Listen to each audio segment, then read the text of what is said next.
यदि हिंदू नहीं जागा, हिंदू सावधान नहीं हुआ, यदि जनसंख्या कानून नहीं आया, यदि हिंदू ने अपनी बेटियों को और अपने बेटों को तलवार सिखानी नहीं सिखाई, तो फिर से भारत गुलाम हो जाएगा बहुत जल्दी। फिर मुगल यहाँ कब्जा कर लेंगे। मुगल मतलब भारत की मुगल, जिनकी जनसंख्या ज्यादा होगी वो कब्जा कर लेंगे। यूट्यूब पर चैनल को सब्सक्राइब कर लीजिएगा। दोस्तों, जय श्रीमन नारायण, जय श्री राधे राधे राधे। गुरुजी के प्रिय भक्तों, उत्तर प्रदेश के वृंदावन में आयोजित धर्म और आध्यात्मिक चर्चा के दौरान इस व्यक्ति ने कलयुग से सतयुग की ओर जाने की तैयारी को लेकर पूज्य गुरुजी अनिरुद्धाचार्य जी महाराज से प्रश्न किया, तो पूज्य गुरुजी ने पहले उस युवक को कलयुग के मर्म को जान लेने को कहा। पूज्य गुरुजी ने कहा कि अभी वर्तमान ही आपका कलयुग है, जो हिंदुओं की दयनीय स्थिति को जाहिर कर रहा है। इसीलिए 2050 से पहले हिंदुओं को जागने की आवश्यकता है, नहीं तो परिणाम घातक होंगे। दोस्तों, वीडियो को अंत तक जरूर देखिएगा और वीडियो अच्छी लगे तो चैनल को सब्सक्राइब और वीडियो को लाइक और शेयर जरूर करिएगा। राधे राधे। गुरुजी राम राम। ठीक हो? आपके घर सब कुशल मंगल? सब कृपा है, आप सब जनों का आशीर्वाद है। मेरा एक क्वेश्चन है कि अगर हिंदू से कोई गाय मर जाए तो उसको 7 गांव मांगने पड़ते हैं, अगर मुसलमान गाय को काट कर खाता है तो उसको क्यों नहीं मांगने पड़ते, उसको दंड क्यों नहीं मिलता है? मिलता है दंड। नहीं सर, मैंने तो उनको कोई गांव मांगने की था, वो तो खुशी से खाते हैं। हाँ, गाय, हिंदू लोग गाय को माता मानते हैं, तो आप और हम माता मानते हैं, हम उसके रक्षक हैं, हम उसके सेवक हैं। मुस्लिम तो गाय को खा जाते हैं। तो देखो, जो अच्छे लोग होते हैं वो जीव जंतुओं को नहीं मारते। कोई मार रहा है मतलब वो व्यक्ति ही ठीक नहीं है, इसलिए तो हत्या कर रहा है। अच्छा व्यक्ति हत्या क्यों करेगा? इसलिए हमने गाय को, हमें नहीं मारना। हम मारते हैं, हमसे मर जाए धोखे से तो उसका प्रायश्चित करना पड़ता है कि भाई तीर्थ नहा के आओ, ताकि गौ हत्या के पाप से मुक्ति मिल जाए। अब जो पापी है, दिन रात पाप कर रहा है, उसके लिए तो फिर ईश्वर की अदालत न्याय करेगी। ईश्वर के घर देर है, अंधेर नहीं है। हर गलत का फल तो मिलता ही मिलता है। गुरुजी, जैसे कलयुग जाने के बाद सतयुग आएगा, तो कलयुग में जो हमारे तीर्थ गंगा, यमुना, सरस्वती, मथुरा, काशी, उज्जैन, तो सर ये यहाँ से चले जाएंगे, तो फिर सतयुग में जब सतयुग दोबारा आएगा तो क्या फिर राजा हरिश्चंद्र आएंगे? जैसे अब के सतयुग में आए थे राजा हरिश्चंद्र, उनकी पत्नी तारा थी, उनका पुत्र रोहता था, तो सर क्या फिर ये दोबारा आएंगे सतयुग में? सतयुग में तीर्थ जस के तस रहेंगे, गंगा, यमुना, वृंदावन सब वही रहेगा। नहीं सर, सुना है कि जैसे अब जो है हरिश्चंद्र, हरिश्चंद्र बदलते रहते हैं, जैसे रावण बदलते रहते हैं।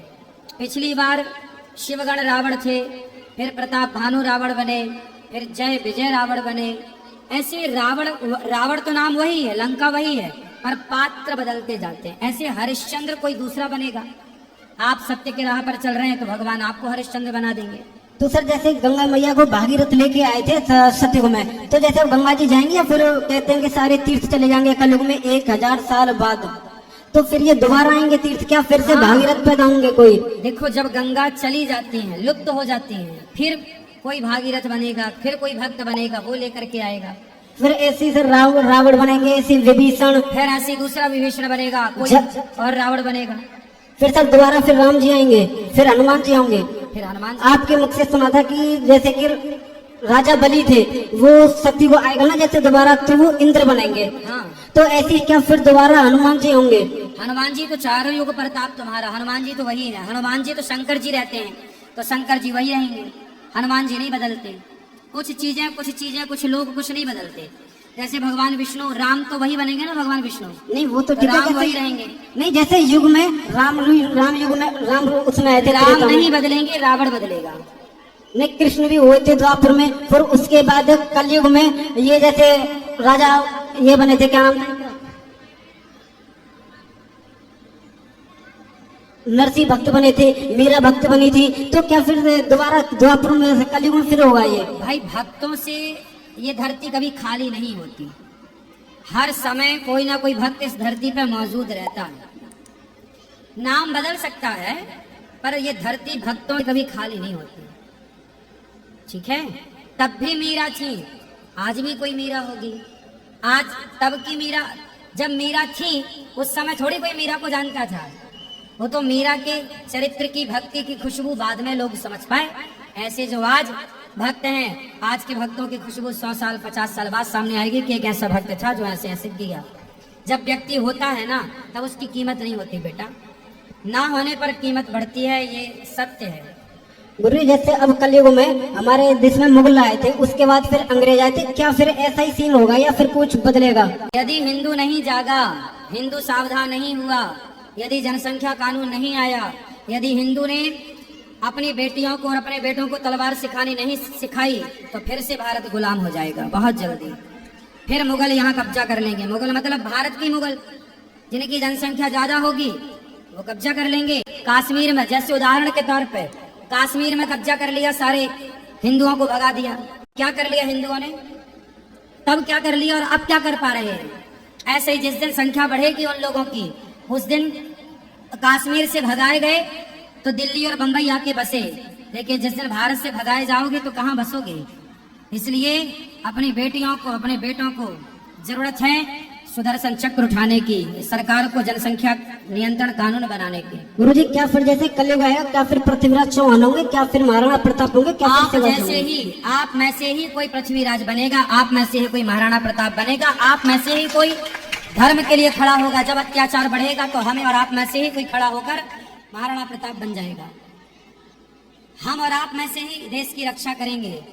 हम लोग वो नहीं है कि सारे भाग जाएं कश्मीर छोड़ के, कम से कम मरेंगे तो पहले डट के सामना करेंगे। युद्ध तो हो, युद्ध तो होगा, ऐसे नहीं कि भाग ही जाएं। भाग कर मरने से क्या फायदा है? युद्ध के मैदान में तो लड़कर मरने से फायदा है। जब होगी, शंख बजेगा, जब युद्ध होगा तो फिर युद्ध होगा। उसके लिए तैयार रहिएगा, उसकी तैयारी अभी से करिएगा एक क्वेश्चन कि यदि युद्ध हुआ तो क्या आप तैयार हैं युद्ध के लिए? और इस बात के लिए अब ज्यादा टाइम नहीं है, आज 2024 चल रहा है, 2050 आते आते आज 2024 में भारत में कई राज्य ऐसे हैं जहां हिंदू अल्पसंख्यक हो चुके हैं।